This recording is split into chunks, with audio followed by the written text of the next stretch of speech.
Hey, thanks for joining us for another edition of Weekend Winners. We've got a big 10-race program scheduled for Saturday night. We kick off at 5:35, and again, there's something for everyone.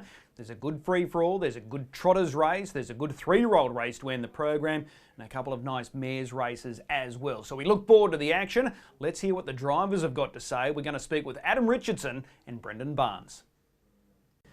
Adam Richardson joins us to go through his book of drives on Saturday night. There's a few interesting drives there as well. Adam, appreciate the time. Thanks, Chris. Let's start with race 4, number 8, Calypso Sam.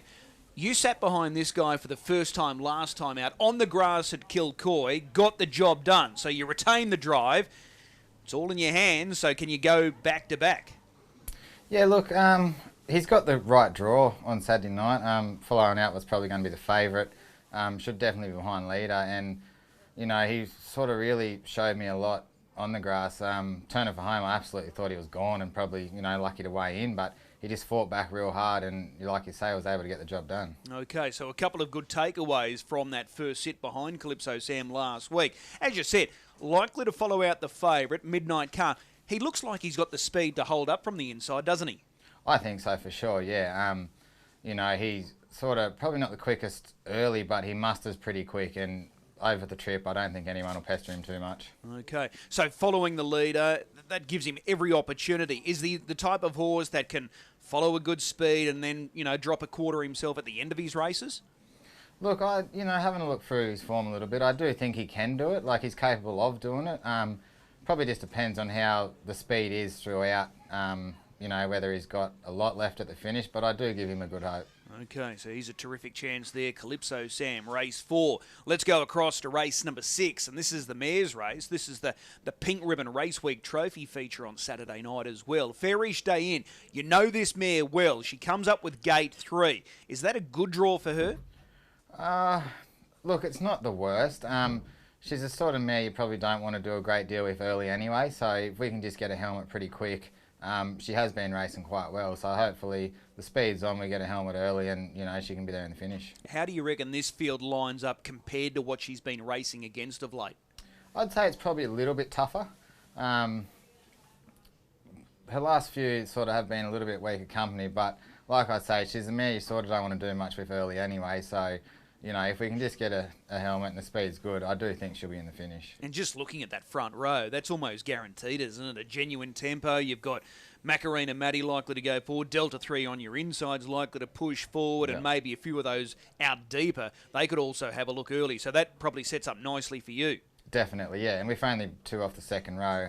You know, it's not going to be hard to get that posse early. All right, well, that's Fairish Day In race 6. In race number 8, I'm keen to get your thoughts here on Wild Imagination. Now, she's on the back up. She made that little bit of an error last time out. She's got ability, doesn't she? She does, yeah. You know, good friends of ours had her back home, and she was just a genuine front runner. She loved to run time. I think she went super Tuesday, gassed early, had to sit parked, and faded late, but I still think the run was really good. Jack's changed a bit of gear on her from the previous start where she got a bit funky around the bend, but I do actually quite like this one, yeah. Yeah, I think she's got ability as well. So how do you play it from gate 7? It's not ideal, but probably not the worst either. No, that's right. I'll probably just let her find her feet early and just see how she feels. Like I say, she went forward Tuesday in a pretty slick opening quarter, so we'll just play it by ear on Saturday night, I think. All right. There does look to be some speed to your inside. Yeah, there does, yeah. All right. Arco, is she probably looming as the main horse to beat there? I would say so. Yeah, there's a few in it, but I think that's probably the main one. Okay, but a keep safe watch there on Wild Imagination. She is going better than what the numbers read. Definitely. What about in race 9, the trot? You're driving Aldebaran Misty. Now, she came up and her form was super. It's probably tapered off a little bit, but is she going better than what the numbers read?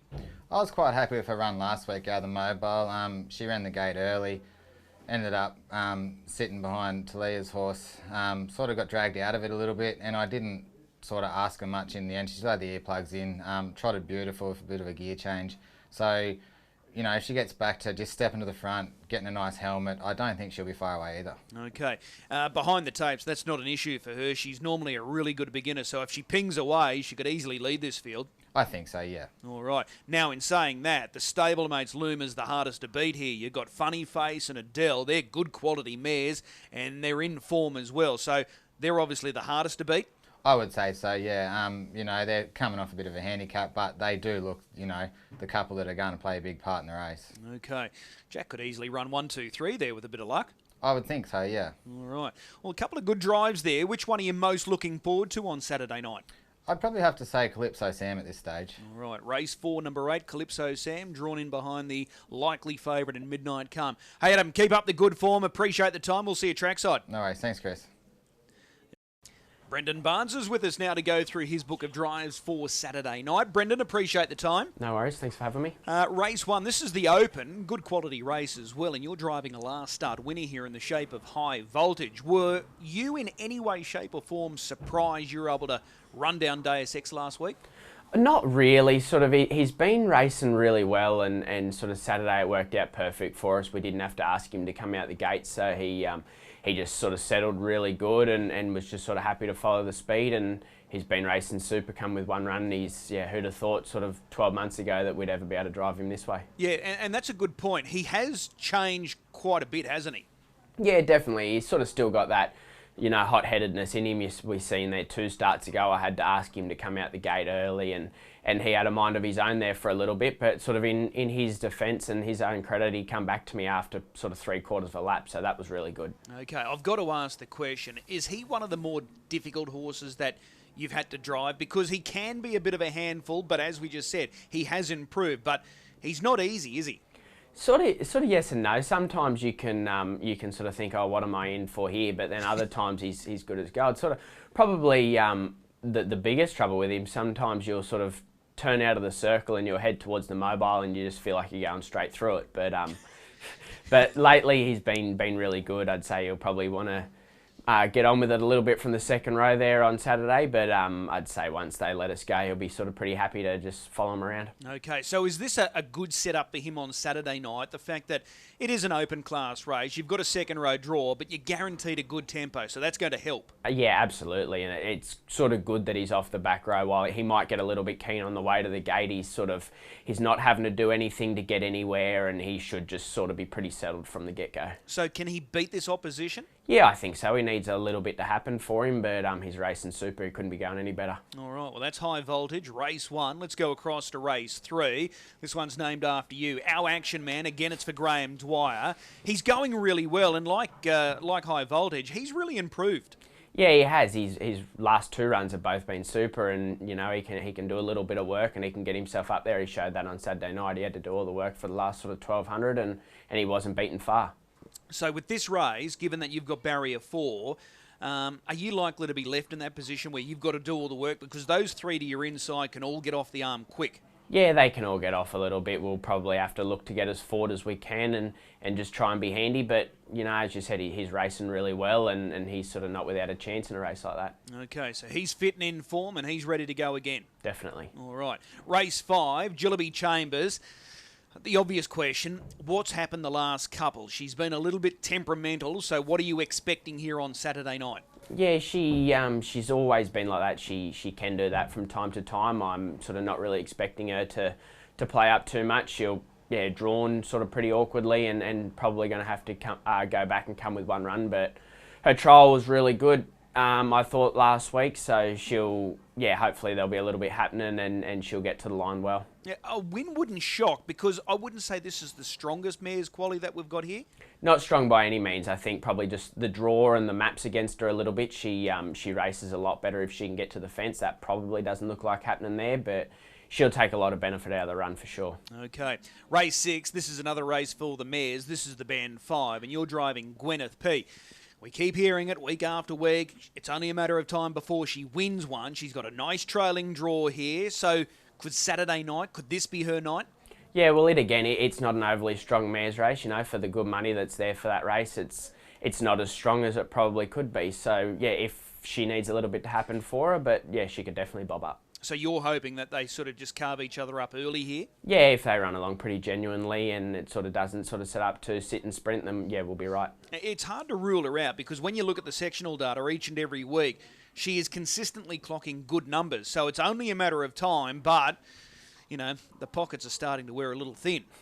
Yeah, definitely. It's just going to be one of those things. She'll probably win when you least expect it. You know, she's racing consistently, and then one night you'll probably rule her out. It'll be a harder race, and everything will happen for her, and she'll just bob up. But you know, she's consistent every week. Yeah, this is race 6, first leg of the treble. It's a leg of the quaddie. So if we don't put her in, you know what's going to happen. She'll blow us out here. So absolutely. We'll put her in again. Race number 8, last leg of the quaddie here. Vermont.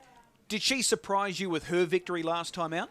It was a very good run. I don't know whether she sort of surprised me. I thought the run before that was really good as well, and she got a long way back there last time, but yeah, sort of credit to her. She'd just been racing really well, and then she got over the top of them. That was her first Albion Park win. All of her good form's been at Redcliffe, so now that she's been able to shake that curse and she's broken through at Albion Park, can she go on with it? This is a lot harder than what she beat there last time out. Definitely a lot harder, and she's going to have to keep stepping up, you know, but she's always the sort of horse that she can earn in sort of any race if it sort of works out for her. She follows speed well, and she's got to be driven in that one way. She doesn't have any gate speed, but you know, she'll look to be coming with one run, and if they sort of run it pretty genuinely, she'll do her thing. The positives to take away from that win last week, she was very wide and she was standing them up fairly tidy start at the top of the straight, so all credit to her in that respect. Yeah, definitely. Sort of when I pulled out, I thought, oh, she's sprinting good. She's probably going to get over the top of them, and then I sort of thought, oh, we're a bit far away, but she just kept digging deep and got to the line strong. All right. Well, that's race 8, number 6 of Vermont. Race 9, this is the trot. Don't call me crazy here, but is she ready to win, Lisa Castleton? A few of her runs of late have been okay, so how does she feel for you as the driver? Yeah, she's going good. She, you know, I think she'll be better from this race again, fitness-wise. But she's another horse that, you know, I thought her runs through the DJA series were really good, and she doesn't need a lot to happen for her. She just needs a little bit of luck, and she'll be running home. Yeah, it's just tough. She's on that awkward mark, so there's sort of no easy races for her. And this won't be easy on Saturday night when you've got the likes of Funny Face and Adele to contend with. But I think if we keep sort of watching her, sort of like Gwyneth P, it's only going to be a matter of time before she knocks one off. Yeah, definitely, and she's got good speed, so that always helps if they sort of go pretty genuinely. You know, she's going to be running into the money. I think I'd probably expect her to earn, and she should be winning the next sort of 3 or 4 starts, you'd think. All right. Which drive are you most looking forward to? Probably a bit of looking forward to it and not looking forward to it. High voltage, we'll see how we go. I knew exactly where you were going as soon as you said that, so we'll go nice and early. Race 1, number 9, High Voltage. Hey, Brendan, appreciate the time. Best of luck. We'll see you trackside. Thank you. Cheers. As always, a big thanks to our drivers, and we thank Adam Richardson and Brendan Barnes, and we wish them the very best of luck for their drives ahead of that big 10 race program coming through on Saturday night. We need a good thing for this meeting on Saturday night, and I think we strike early. Race 1, number 1, Lord Zarias. Now, he's first up. He's a good quality son of changeover, and I liked his recent trial. He looked really sharp in that trial, and this might just set up nicely for him. He's got options here from barrier 1, so I'm keen to be with him. First up, race 1, number 1, Lord Zarias. We look forward to this Big 10 race program coming through on Saturday night. Action starts at 5:35. We'll see you trackside.